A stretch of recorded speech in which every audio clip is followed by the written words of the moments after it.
So glad you're able to join us here on this Wednesday.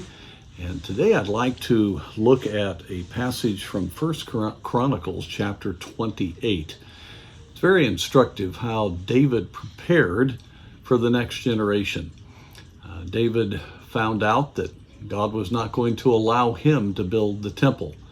So instead of being frustrated by that, he was honored that his line was going to be the line through which the great promise of the Messiah would come, and that he would have a ongoing heir to the throne. And it was a great blessing to him. He had a spiritual perspective. And so instead of being frustrated, he prepares his son to build the temple, and realizing he would never see it, but his son would accomplish it. And he prepares materials, and he also prepares through teaching Solomon. And we read in verse 9 of chapter 28, "And thou, Solomon, my son, know thou the God of thy father, and serve him with a perfect heart, and with a willing mind. For the Lord searcheth all hearts, and understandeth all the imagination of the thoughts. If thou seek him, he will be found of thee. But if thou forsake him, he will cast thee off forever."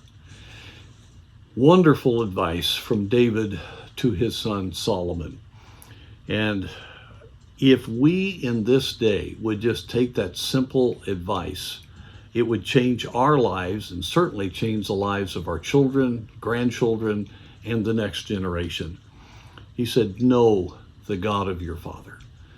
Oh, how desperately the next generation needs to have their own personal relationship with God, not to know just about him. The facts of Scripture are important. That's the basis of faith. But so often we think head knowledge will do it. It won't. And even bringing young people into conformity with righteous matters, it doesn't do it either. They've got to have a personal encounter with God. And so do we. We can manage anything if we are in the presence of God. And then serve him with a perfect heart. That means a complete heart, nothing held back, not double-minded, but just fully doing whatever God says. As you meet with him and know him, you respond to him, follow him, bow before him in submission, trusting that his way is right, and God will work. And then with a willing mind, a heart of just joyful anticipation that God's ways are the best ways. And what I love about this, he says, God's going to know. He's going to search your heart. He's going to search your understanding and the imaginations of your thoughts.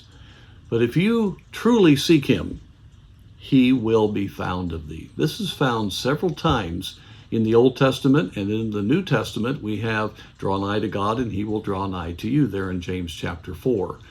And so this principle is so important for us to understand. Not just some people get to know God.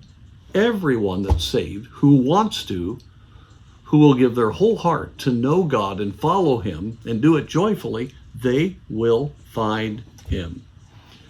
But if we forsake him, we will miss out on his blessing. So this can be a great day today. Just have a desire to know him. Have a desire to have a willing heart to serve him. And you'll find in the midst of darkness, there's light in the presence of the Lord.